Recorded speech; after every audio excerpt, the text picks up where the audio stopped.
Está formada a partir de agora a rede da informação para todo o Brasil. No ar, Tele Brasil Notícias.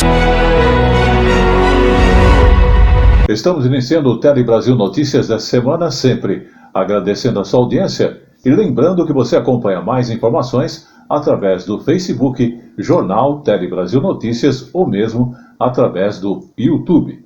Para você que prefere a parte impressa de informações, nós temos também no Facebook a Hora da Notícia. Vamos agora sim iniciar então o Tele Brasil Notícias e sempre contando com a sua audiência e agradecendo desde já. E vamos às principais manchetes de hoje. Conselho do FGTS aprova redução de juros para financiamento imobiliário.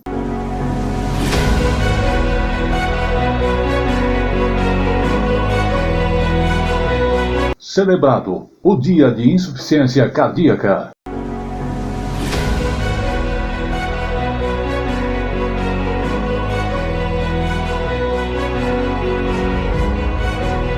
Venda de cigarros eletrônicos continua proibida no Brasil.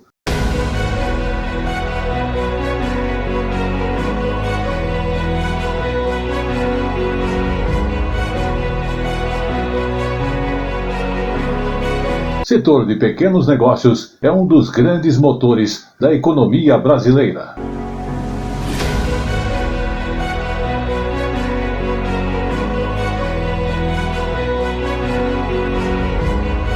Brasileiros viajam menos durante a pandemia, é o que confirma o IBGE.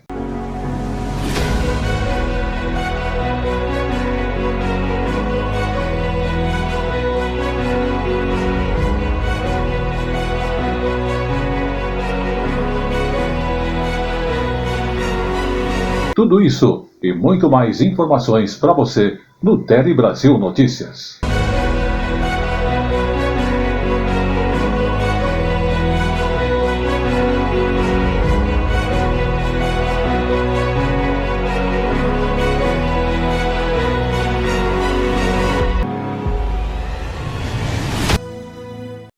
Levanta a mão! Diariamente, o Brasil e o mundo contra o crime. No Polícia em Ação. Confira. E começamos o Tele Brasil Notícias falando da questão do financiamento da casa própria. Aumento no limite de renda para que a pessoa possa comprar a sua casa popular. E também a redução dos juros no financiamento imobiliário feitos através do FGTS. Essas medidas foram aprovadas no último dia 7 de julho pelo Conselho Curador de Garantia do Tempo de Serviço. Vamos observar. O Conselho do FGTS aprovou propostas de suspensão temporária de pagamentos relativos a financiamentos no setor de habitação popular para contratos assinados até 31 de dezembro deste ano. Uma das medidas propõe uma pausa de 100% dos encargos para quem perdeu o emprego e carência de 6 meses para o pagamento da primeira prestação. De acordo com uma pesquisa da Confederação Nacional do Comércio de Bens, Serviços e Turismo, em maio de 2022, 77,4% das famílias brasileiras estavam endividadas. Dessas, quase 29% tinham contas em atraso. Também foi aprovada a prorrogação do prazo para parcelamento de débitos para contratos em renegociação com o FGTS, dos atuais 240 meses para 360 meses, e a ampliação de limites de renda para o enquadramento das pessoas físicas que acessam os programas da área de habitação popular. Outra medida aprovada pelo Conselho Curador foi a redução da taxa de juros em 0,5% e 1%, a depender do valor do imóvel financiado pelo programa Procotista. Esta linha de crédito utiliza exclusivamente recursos do FGTS. Vamos falar agora da questão do empreendedor, uma coisa muito importante. Por quê? É uma novidade que chega, um programa destinado a incentivar justamente o empreendedorismo feminino. Ele chegou, inclusive, a Manaus e reuniu mais de 200 mulheres. No programa foram feitas palestras, cursos, oficinas e exposição de produtos apresentados. Vamos acompanhar. Dona Val é uma das empreendedoras que participou da programação. Ela trabalha com artesanato de joias sustentáveis desde 2014. Feitos com fios de tucum, fibras, madeiras e sementes, seus acessórios chamam a atenção pelos detalhes que retratam a fauna e a flora amazônica e pelo grafismo indígena. As criações são minhas, a técnica de montagem também é minha, mas aí eu tenho uma parceira que é muito grande, que é a Márcia Viana, que é uma artesã, onde eu falo para ela, ó, Márcia, eu quero um pingente assim, e envio para elas foto, um desenho, e aí a gente faz toda uma criação. O Sebrae segue incentivando mulheres a serem donas do próprio negócio. Nesta quinta-feira foi a vez do Amazonas. Que seja um marco em suas vidas para que elas saiam realmente dessa condição de dependência e tragam essa autonomia, né, e esse desenvolvimento para as suas vidas, essa liberdade econômica através da geração de emprego e renda. De acordo com dados do Monitoramento de Empreendedorismo Global, dos 52 milhões de empreendedores ativos no Brasil, 30 milhões são mulheres. Por oportunidade ou por necessidade, elas estão encarando os desafios, mudando a cara dos negócios e alcançando novos papéis. A empreendedora Tati também participou. Ela trabalha com acessórios confeccionados através de materiais recicláveis e, assim como muitas mulheres, começou o empreendimento por necessidade, mas mesmo assim superou os desafios e hoje trabalha de forma independente. Tem um ponto que até a alimentação era escassa. Eu digo que é de extrema importância que a gente consiga lidar com isso, porque é difícil, mas não é impossível. Saúde. Vamos agora falar de saúde, porque tivemos aí no dia 9 de julho o dia da insuficiência cardíaca. Uma data muito importante, porque é para justamente alertar a questão das doenças do coração, que são as principais causas de mortes no Brasil. E, inclusive, todo o tratamento ele é feito pelo SUS. Vamos acompanhar. Insuficiência cardíaca ocorre quando o coração reduz sua capacidade de bombear e receber sangue. Muitas vezes é desenvolvida a partir de outras doenças, como a pressão alta, e pode levar à morte. As principais causas da insuficiência cardíaca são hipertensão arterial, doença de Chagas, cardiopatias hereditárias ou congênitas, doenças nas válvulas do coração e infecções. O SUS oferece todo o tratamento para a insuficiência cardíaca, desde consultas para a detecção e controle da doença até cirurgias e medicamentos. Só no ano passado foram quase 167 mil atendimentos de pessoas com a doença na atenção primária, considerada a porta de entrada no Sistema Único de Saúde. Ela é feita em casos mais leves em postos de saúde, nas unidades básicas de saúde, até para atendimento também com medicamento. Todos os medicamentos que são necessários para a insuficiência cardíaca são distribuídos pelo SUS. Seu Iradávio faz todo o tratamento cardíaco pelo SUS. Começou essa maratona minha em 2005, quando infartei, 2006. Fiz a minha cirurgia no Dante Pazanese, que é o Hospital Cardíaco. E até hoje estou me tratando. Pego remédio de alto custo, tudo pelo SUS. Assim como outras doenças cardiovasculares, a insuficiência cardíaca pode se apresentar de forma silenciosa. Então é preciso ficar atento a sinais como inchaços, falta de ar, cansaço e alterações de peso e apetite. E é possível prevenir a insuficiência cardíaca com alguns cuidados. Cessar o tabagismo, é o controle da obesidade, é o controle da hipertensão arterial, é o controle do diabetes, é diminuir o consumo de comidas gordas, é procurar o médico, fazer seus exames de rotina.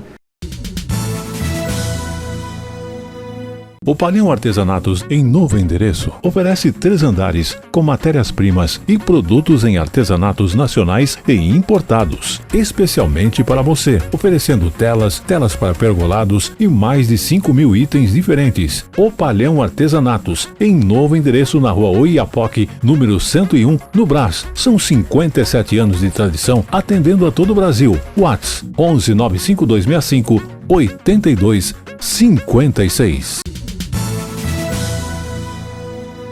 Vamos acompanhar agora as inovações do Inmetro, que inclusive é um assunto bastante interessante porque é a garantia de qualidade no produto brasileiro.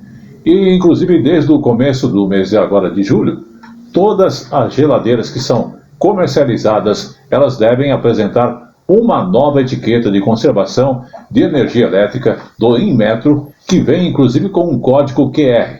Exatamente, prazo para adequação das indústrias é até 2023. Vamos observar.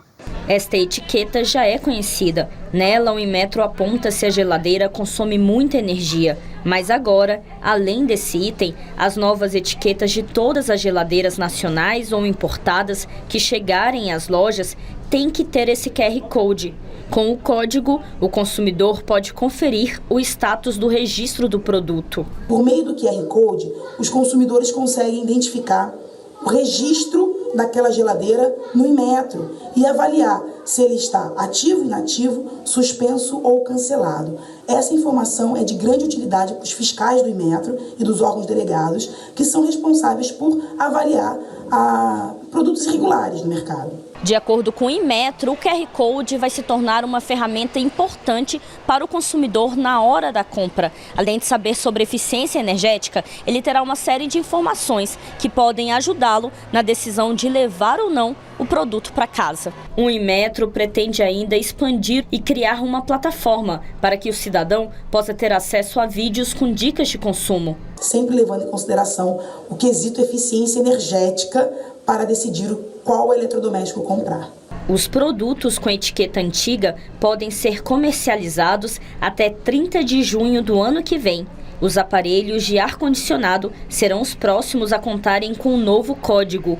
Para os consumidores, uma novidade que ajuda a economizar. Porque tem muita gente que vai comprar e não sabe o que está comprando. Acaba gastando mais. A energia no mundo ela está se voltando para a sustentabilidade, né? Para energia solar, energia eólica, e aí é importante diminuir o consumo, né? Agora de uma moda, cigarro eletrônico. É importante entendermos que a venda de cigarros eletrônicos continua proibida no Brasil. Com a decisão da Agência Nacional de Vigilância Sanitária, várias medidas devem ser tomadas a partir inclusive de agora, entre elas fiscalização e realização de campanhas educativas com respeito ao cigarro eletrônico. O relatório aprovado pela Anvisa indicou a necessidade de se manter a proibição do uso dos cigarros eletrônicos. Os próximos passos serão a elaboração de um texto pela área técnica e a decisão sobre a abertura ou não de uma consulta pública. A agência vai focar em ações de campanhas educativas e de fiscalização para coibir o comércio irregular do produto. Desde 2009, a comercialização e o uso de todos os tipos de cigarros eletrônicos estavam proibidos pela Anvisa, mas agora esse parecer foi confirmado. A agência concluiu que o cigarro eletrônico não ajuda quem fuma um cigarro comum a deixar o hábito e ainda oferece riscos graves à saúde. Eles não são eficazes para ajudar as pessoas a pararem de fumar, ao contrário, eles estão estimulando pessoas que nunca fumaram a começar a fumar. E eles não são seguros porque começaram a aparecer uma série de problemas de saúde com o uso desses aparelhos. O mais grave deles é a síndrome respiratória aguda grave, que é um quadro tão grave quanto é a síndrome respiratória aguda grave provocada pela Covid. Heitor trocou o cigarro comum pelo eletrônico há 4 anos e já sente os efeitos na saúde.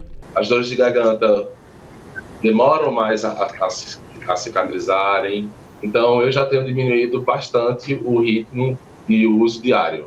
Os especialistas destacam que o uso desses dispositivos se tornou uma porta de entrada para o consumo de cigarro comum. Outra coisa que se observou também é que muitos ex-fumantes que já tinham deixado de fumar voltaram a consumir nicotina através desses dispositivos eletrônicos. Saúde. Vamos agora falar de saúde, a questão das queimaduras, né? Época de junho, época seca do ano, festas juninas, é onde aumenta os acidentes com fogos de artifícios e outras tipos, né? Referente às festas juninas, né? No SUS, 48 estabelecimentos são habilitados, inclusive, com referência na assistência de queimados. Cerca de 150 mil pessoas são internadas, tudo isso por ano, para tratamento desse tipo de lesões. Vamos acompanhar. Junho, julho e agosto, época de festas no Brasil. Mas com as delícias da cozinha, das quadrilhas e das músicas regionais, estão os perigos das fogueiras, comidas quentes ou fogos de artifício. Os especialistas recomendam evitar brincadeiras perto de fogueiras e ter atenção ao manipular bebidas e comidas quentes. E esse cuidado não é só durante as festas juninas, também deve ser tomado em outras ações no dia a dia, como, por exemplo, manter as crianças longe da cozinha e não acender velas perto de produtos inflamáveis. Segundo a Organização Mundial da Saúde, cerca de 180 mil pessoas no mundo morrem por ano por causa de queimaduras. No Brasil, são registradas, em média, 150 mil internações para tratamento dessas lesões. Segundo o Ministério da Saúde, entre janeiro e abril deste ano, já foram registrados mais de 3.500 procedimentos hospitalares e mais de 32.600 procedimentos ambulatoriais por causa de queimaduras no Brasil. Se tiver algum tecido grudado na pele, não tenta retirar, deixa para a hora que chegar no hospital, a hora que o paciente estiver anestesiado, né, o médico retira. Então, é resfriar o local, retirar os adornos e procurar o atendimento médico o mais rápido possível, porque vai depender da extensão e da profundidade. Débora sabe bem disso. No ano passado, aos 7 meses de gravidez, ela precisou ser hospitalizada porque teve 40% do corpo queimado depois de um acidente com álcool. As queimaduras foram de 3º grau. Eu queimei o rosto inteiro, desde o rosto até meu joelho, eu tenho cicatrizes. O braço, eu queimei bem mais, eu fiz uma cirurgia, né, tive que fazer enxerto. Chegando na unidade, ele recebe todo o tratamento de hidratação, medicação, curativos, cirurgias, né, de enxerto de pele. Posteriormente, depois que ele se recupera, muitos voltam para fazer cirurgias reparadoras, né, para tentar liberar algum membro que ficou com alguma retração. A informação na medida certa que você gosta. Um telejornalismo dinâmico, nacional e regional. Jornal Tele Brasil Notícias. A informação na medida certa que você gosta. Vamos falar agora de uma doença. Mês de agosto está chegando, mas vamos antecipar. A raiva é uma doença infecciosa viral que atinge mamíferos, inclusive também pode atingir humanos. É quase sempre fatal, mas a preservação é possível. O Ministério da Saúde está oferecendo vacina e soro antirrábico de graça à população. Uma oportunidade de aí levarmos os animais para evitarmos esse risco. Vamos acompanhar. Após a confirmação recente de um caso de raiva humana no Distrito Federal, a campanha de vacinação antirrábica, que começaria em agosto, foi antecipada na capital do país. O último caso da doença na cidade havia sido registrado em 1978. A Edna, que mora em Brasília, ficou assustada com a confirmação do caso e decidiu levar os 6 cachorros para vacinarem contra a doença. 3 estavam com a vacina vencida e 3 venci agora. Eu falei, então eu vou aproveitar, vou fazer. A raiva é uma doença infecciosa viral que acomete mamíferos, inclusive seres humanos, caso sejam mordidos, arranhados ou lambidos em pele lesionada por animais infectados com o vírus. É uma doença quase sempre fatal. Por isso, a melhor medida de prevenção é a vacina, antes ou após a exposição.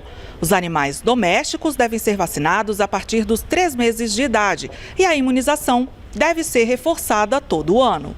Sem dúvida nenhuma, a raiva é uma doença imunoprevenível e a vacinação é altamente eficiente. Em casos de agressão por animal, deve-se lavar imediatamente o ferimento com água e sabão e depois procurar atendimento médico para avaliar a necessidade de profilaxia antirrábica. Segundo o Ministério da Saúde, de 2010 para cá, O Brasil registrou 45 casos de raiva humana. Para controlar a doença, o governo federal oferece vacina e soro em unidades de saúde. Todos os estados são atendidos conforme solicitação.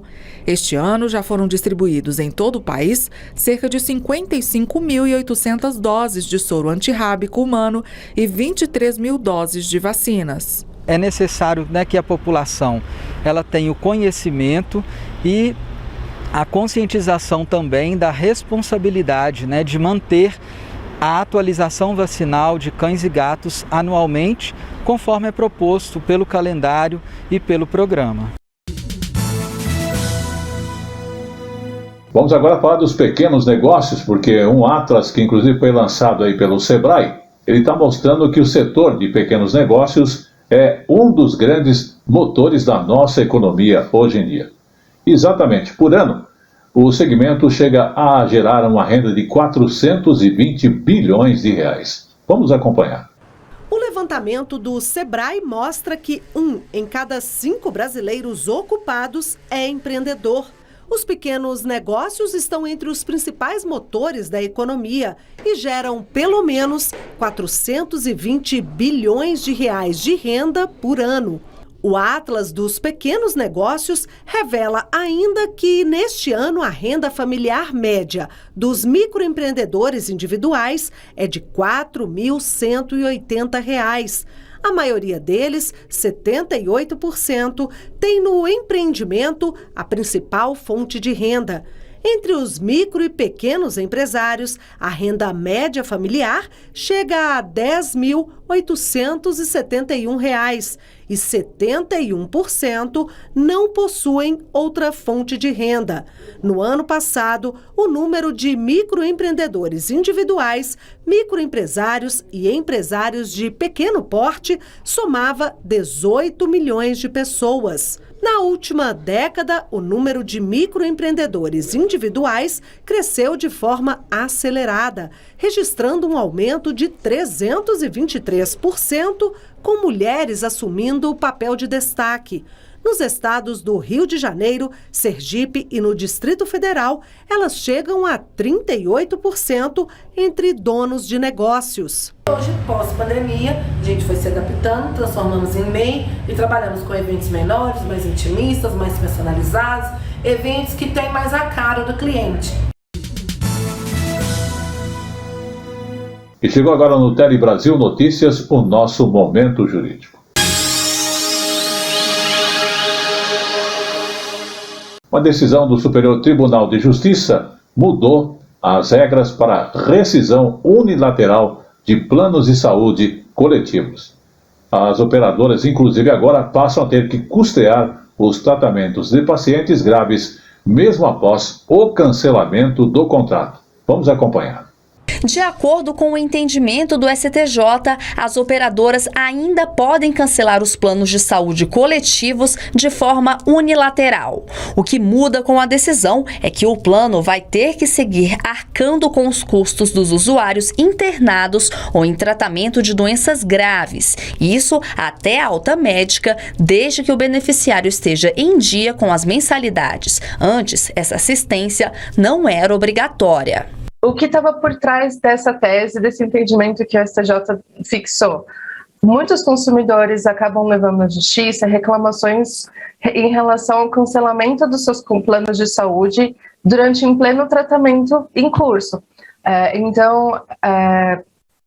Às vezes os consumidores reclamam de que estão fazendo quimioterapia e foram surpreendidos com os dados de que seu plano foi cancelado. A mudança é vista como importante por especialistas, já que as regras dos planos coletivos se aproximaram de uma legislação mais protetiva, que já vale para os contratos individuais. Outra medida que vai beneficiar os consumidores de planos coletivos é que, agora, a operadora deve oferecer opções aos usuários antes de encerrar a assistência. O STJ entendeu ainda que se a operadora oferecer a migração do plano de saúde que será cancelado para outro coletivo, para um individual, ou se oportunizar que o usuário migre para outra operadora de saúde antes do cancelamento, ela não estará obrigada a manter aquele plano de saúde coletivo. Em nota, a Associação Brasileira de Planos de Saúde disse que a decisão é relevante para o setor e que aguarda a publicação do acórdão para analisar os impactos nos planos de saúde. Lembrando, essa decisão do STJ deve orientar os tribunais estaduais e os juízes de todo o país em julgamentos de casos semelhantes. E chegou a hora de falar de festa. O tradicional Festival das Estrelas, o Tanabata Matsuri, retornou ao bairro da Liberdade. O evento é realizado no Brasil desde 1979. Vamos acompanhar as informações com o repórter Dima Sold, que conversou com Roberto Toshiro, diretor da Associação Cultural e Assistencial da Liberdade. Muita gente já aproveitando o festival aqui no bairro da Liberdade. O festival começou às 10h30 da manhã e tem muita música, muita apresentação por aqui. O festival acontece há mais de 1.150 anos no Japão. A data é feriado nacional por lá. Aqui no Brasil é realizado desde 1979. E claro, aqui no bairro da Liberdade, que é símbolo da cultura japonesa. Roberto Toshiro, que está aqui ao nosso lado, é diretor da Associação Cultural e Assistencial aqui da Liberdade, conta mais pra gente sobre esse festival. É bastante tradicional aqui no bairro, né? O festival, ele conta, né, a história da estrela Vega com a estrela Altair, né, que se encontram uma vez por ano no 7º dia do 7º mês para realizar os desejos escritos, né, nos tanzakus, que são queimados numa cerimônia shintoísta e vão para o céu onde são realizados os seus desejos. Já estamos no 43ª edição, né? Todos idealizados pela CAL aqui na Praça da Liberdade. A informação na medida certa que você gosta. Um telejornalismo dinâmico, nacional e regional. Jornal Tele Brasil Notícias. A informação na medida certa que você gosta. Chegou nosso espaço também de falarmos de museu. O Museu da Imagem e do Som inaugurou uma exposição 1932, Revolução, Constituição e Cidadania. A força de um ideal. A mostra foi do dia 11 de setembro e ela comemorou os 90 anos da Revolução Constitucionalista, inclusive movimento esse que tentou depor o presidente Getúlio Vargas, que havia derrubado 2 anos antes o presidente Washington Luiz por meio de um golpe. Vamos observar. A exposição está em cartaz aqui no Museu da Imagem e do Som. A experiência é imersiva e recria peças e cenários que ilustram de forma didática o panorama do Brasil e do mundo na década de 1930. Com itens históricos originais e fotografias, o visitante se aproxima do movimento constitucionalista, que aconteceu fundamentalmente em São Paulo e defendia eleições livres, com voto secreto, voto feminino e a convocação de uma Assembleia Nacional Constituinte. Vencidos, os combatentes se renderam às tropas nacionais depois de quase 90 dias de combate.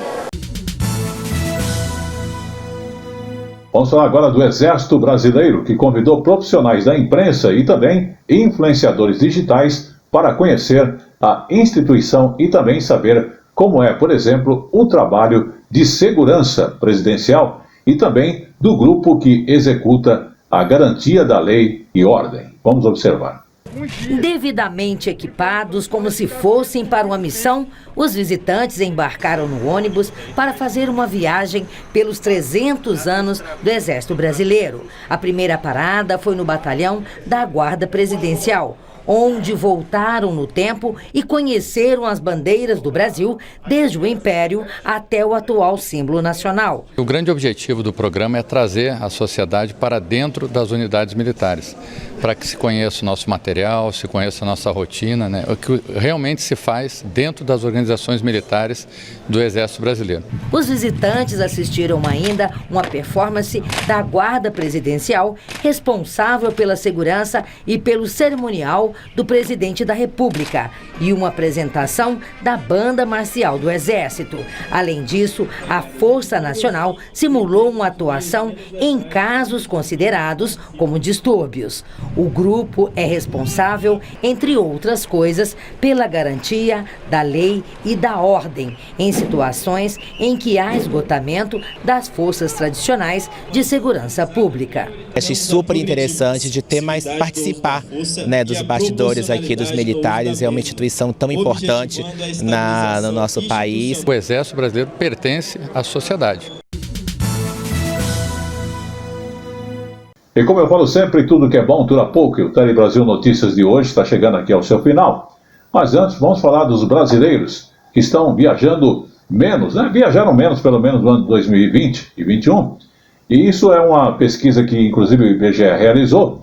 E no ano passado, 12,7% das famílias tiveram pessoas que fizeram as malas, né? E a justificativa está aí na Covid-19. Mas já em 2022, o aspecto parece que mudou. O turismo está reaquecido. Vamos acompanhar esta informação. Depois que se aposentou, o hobby da Dona Lia é viajar. E olha que ela tem muitas horas de voo. Após 2 anos sem fazer as malas, está animada com 2 passeios programados. Vai ser a Belém do Pará para passar a festa de Nossa Senhora de Nazaré, que é o Círio de Nazaré. Antes disso eu vou para o Rio, agora dia 15 de julho. Uma pesquisa do IBGE por amostra de domicílio revelou que em 2019 foram realizadas mais de 20 milhões de viagens e em 2020 foram cerca de 15 milhões. Em 2021, cerca de 13 milhões de pessoas viajaram. Em 2022, está sendo um ano de retomada. Os aeroportos com grande movimento de gente indo e vindo. Tayane e a avó já se preparam para embarcar pela primeira vez pós-pandemia. Vou ficar um mês, bastante tempo, né? Porque depois dessa pandemia, né, a gente merece. Segundo a pesquisa do IBGE, menos de 15% das viagens realizadas pelos brasileiros foram a trabalho e mais de 85% foram viagens pessoais. E os principais motivos que levaram as pessoas a viajar em 2020 e 2021 foram visita a parentes ou amigos, a lazer ou tratamento médico. Sobre os principais destinos dessas viagens, elas foram principalmente para São Paulo, Minas Gerais, Bahia, Rio de Janeiro e Rio Grande do Sul. A pesquisa apontou ainda que as viagens de lazer continuam em alta e o principal destino dos brasileiros são locais para curtir sol, mar e calor. A gente vai para a praia agora. Estamos indo para Fortaleza. Para mim é tudo praia. Eu amo praia e assim, o primeiro lugar. E agora que tá frio, o Nordeste. E este foi o Tele Brasil Notícias desta semana. Estaremos de volta semana que vem com muito mais informações e também o apoio técnicos do João Vitor. Continue conosco. Até mais.